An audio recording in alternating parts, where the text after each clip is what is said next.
Welcome to the deep dive. We're always looking for profound business lessons, often in pretty unexpected places.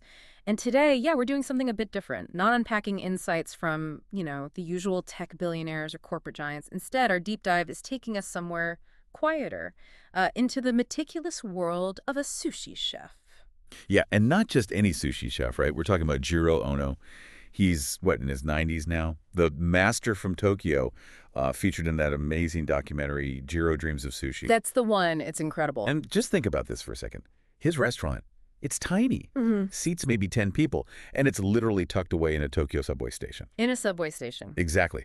But somehow, you've got world leaders, celebrities, flying across continents, booking months, maybe years in advance just for a seat. Wow. It's this powerful, almost radical proof that genuine excellence, it pulls people in, it attracts attention in a way that, frankly, no marketing campaign really ever could. It's absolutely extraordinary when you think about it. This is a man who's dedicated, over 75 years? More than 3/4 of a century to one single thing, making sushi every day. Same process, same ingredients, same tiny kitchen. And it's not just, going through the motions. No, not at all. It feels like it's driven by this almost obsessive desire to just get 1% better, just a tiny bit better each day. What really hit me watching him was it's not about the money, is it? It's about this relentless daily pursuit of, something more. It is a paradox, isn't it? You've got this really humble setting, zero spent on traditional marketing, like nothing. And yet he has this incredible demand, commands these prices. It just hammers home that idea. Yeah. When your quality is truly off the charts, people don't just find you, they become like your biggest fans, your advocates. Absolutely. So that's what we want to do today. For you listening, maybe you're a startup founder, wrestling with product market fit, or perhaps you're a freelancer trying to stand out, or even an agency owner looking to scale up our mission here. In this deep dive is to unpack 5 really profound lessons. Lessons from Jiro's, unique approach to his craft. And we'll look at how they apply directly to your journey, way beyond just sushi. Sounds great. Okay, so let's jump into this first big lesson. Mastery is marketing. It almost feels backward, doesn't it, in our super noisy digital world today? It does. Jiro, he never ran an ad, ever. His work, the sushi itself, that was his marketing. It spoke way louder than any campaign. But what does that really mean for us, in practical business terms? Yeah, that's where it gets really, really interesting. The clear message, I think, for any business, any project is this. Your main focus, your absolute priority should be building quality that's so strong, a product or service so memorable that people just have to talk about it. Naturally talk about it. Exactly. Think about, say, customer acquisition costs, right? CAC. Compare a company running purely on word of mouth like Jiro's versus one pouring millions into ads. Jiro didn't just get attention. He commanded prices and had demand that, honestly, most marketing budgets can only dream of achieving. Right. So for a startup, maybe this means investing deeply in your core product, your core service. That might actually give you a much higher ROI in the long run than just chasing clicks or impressions. So the quality itself drives the economics. Precisely. When your customers become your evangelists, you get this organic growth that, money just can't buy. And it builds this incredibly strong, defensible position in the market. Okay, that makes a lot of sense. So if Jiro's excellence was his marketing, how do you actually get to that level? Because clearly it's not just about doing the same thing over and over for, decades. No, absolutely not. Which brings us neatly to our second principle. Repetition builds brilliance. Now, Jiro has been doing the same thing daily, but like you said, not mindlessly. He approaches every day, every single piece of sushi, almost like an artist refining one brushstroke. What's the secret there for us listening? This is such a crucial point. For any business, repetition can be a superpower. But, and this is a big but, only if you understand the difference between just rote repetition. Going through the motions. Right, versus deliberate practice. Jiro wasn't just making sushi on autopilot. He was constantly thinking, could this rice be warmer? Could this fish be sliced just a fraction thinner? What was the customer's exact reaction to that last piece? Subtle things. Tiny things. So for us, that means you've got to build feedback loops right into your process, continuously.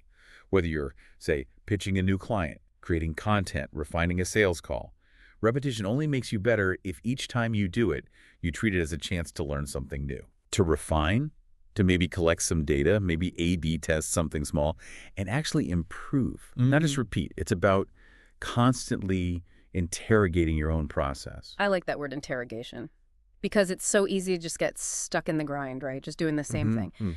But this commitment, this repetition, it's not just about getting better at the task itself. It also seems key to carving out a unique space. Which leads us to Jiro's incredible focus. Lesson number 3. Focus creates differentiation. Yeah. He didn't branch out. He didn't open a chain, Jiro's Express or something. He didn't license his name. He just dedicated himself, heart and soul, to sushi.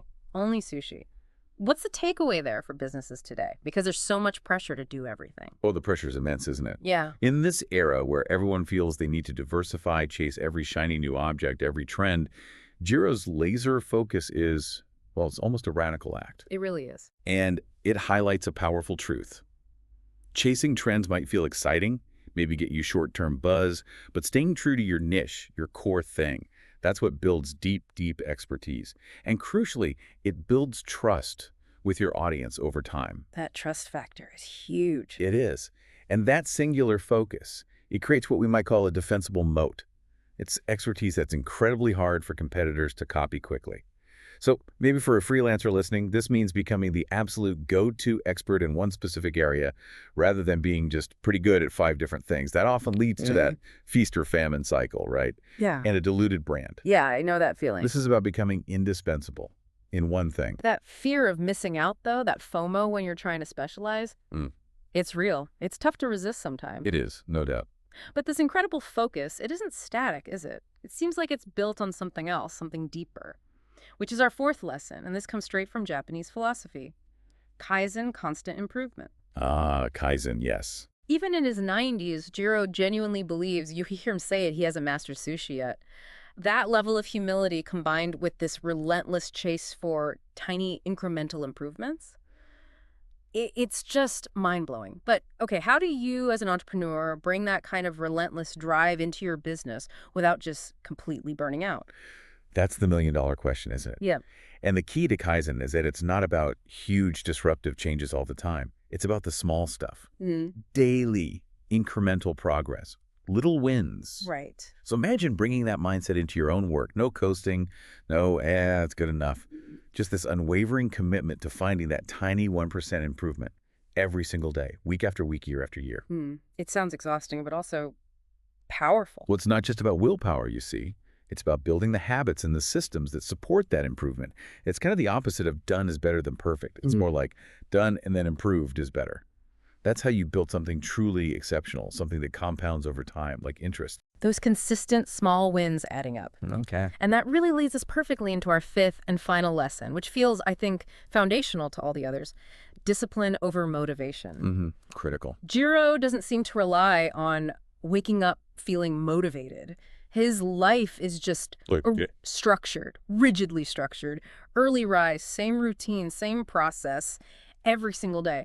But for a lot of entrepreneurs, especially when you're starting out, isn't that pure passion, that motivation, absolutely essential just to get things off the ground? Wow. How do you balance that initial spark with the, let's be honest, the long, hard grind of discipline? That's a really sharp point. It's something a lot of businesses wrestle with. You're right, that initial motivation, that passion, it's crucial. It lights the fuse, gets things started. Yeah, you need it. Absolutely. Yeah. But discipline is the fuel that keeps the engine running. Ah. Especially when you hit those inevitable dips, the tough times in the entrepreneurial journey. And this isn't just about gritting your teeth and forcing yourself. It's more about building robust systems, maybe micro routines that carry you forward even when that inspiration, that vibe, just isn't there. So systems over feelings sometimes. In a way, yes. Think about setting up, say, non-negotiable weekly check-ins with key clients. Yeah. Or blocking out specific sacred time for DAP work, no interruptions allowed. These are disciplined structures. And they compound results over time in a way that just waiting for inspiration never can. Okay. That kind of underrated consistency, like maybe daily engagement on your main platform or weekly follow-ups with prospects, that stuff can really move the needle, but only if it's done consistently, without fail. Right. It's the without fail part that's key. So wrapping this all together, what does this mean for you, the person listening right now? Whether you're that startup founder, the freelancer, the agency owner, Jiro's wisdom really gives us some powerful, actionable things to think about. It really does. First, maybe audit your own process. Take a hard look. Are you truly refining what you do, or are you just repeating? Are you engaged in that deliberate practice we talked about, or just going through the motions again? Yeah, and then maybe revisit your product or your service. Ask yourself honestly, is it so damn good that someone... And maybe think about building rituals, not just routines. How Yeah. can you make your work feel, well, almost sacred, like a true craft? Something you approach with that same kind of Jiro-level reverence. That's a great way to put it. This isn't just about willpower again, it's about building those habit loops, right? Things that make consistent action almost automatic, even when motivation is low. Then maybe above all, finding the joy in the work itself, in the process, the creation, the improvement, not just in the final result or the applause. Absolutely. You know, Jiro isn't just a sushi chef when you really look at it. Mhm. His story is this incredibly powerful reminder that craft, that meticulous care, that unwavering character, that stuff still holds immense value. It matters profoundly, maybe more than ever in today's fast growth, often kind of disposable world. Yeah. His success is really proof that authentic quality, real dedication, they are their own reward, in a sense. And they're also their own most powerful form of marketing at the end of the day. So as we wrap up this deep dive, we want to leave you with two hopefully impactful questions. Things to maybe mull over long after you stop listening. First, what's your version of sushi? What's that one thing you could dedicate yourself to with that level of focus and pursuit of excellence? And second, are you dreaming about it? Dreaming about getting better at it, like Jiro does?